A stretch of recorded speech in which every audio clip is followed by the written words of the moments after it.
Day 59. I woke up and had my breakfast, and it seemed as though a mouse or a rat or something in that had taken a chunk of my fruit. I think something had been nibbling on my mango and on one of my bananas. So the room I stayed was, in my opinion, fine, but I think there's a mouse in there or something. Anyways, I ate what was left of it, and had a breakfast, a Caesar salad later that morning, and then I went off to the bus stop to go into the direction of Dumaguete.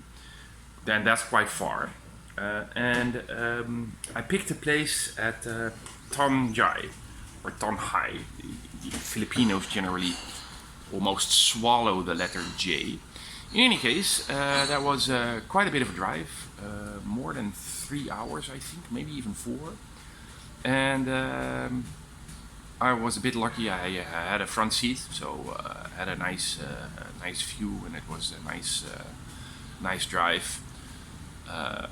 Still a lot of sugar plantations, not as much as in the area of Escalante, because that was insane. But still a lot. This must be one of the biggest sugar producing areas in the world, I think. I'm not sure, but it's lots. And then I checked in at this hotel, which is a bit overpriced in my opinion.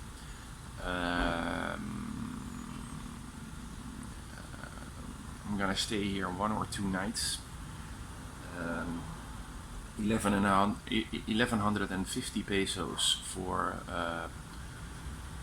a room that doesn't have a functioning toilet bowl, and there are some other small issues here. It's not bad. It is clean. There's no doubt about that. When it comes to that, it's nice, but it's just overpriced in my opinion.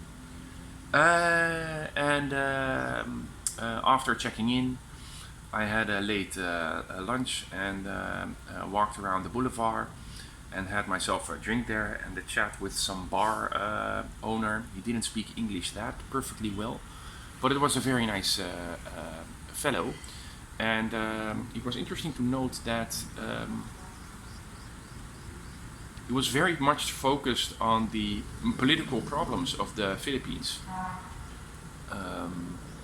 He talked about the countryside basically being owned by...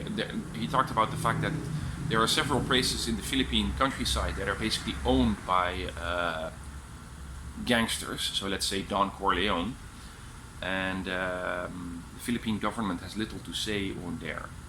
So there are troubles here, which also means that there are some places in the Philippines where it's not very, very wise to venture out as a foreigner.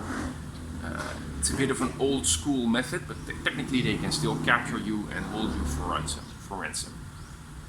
I honestly don't think it'll happen, but you never know. And after going to the boulevard, I had dinner at a Korean place, which was great.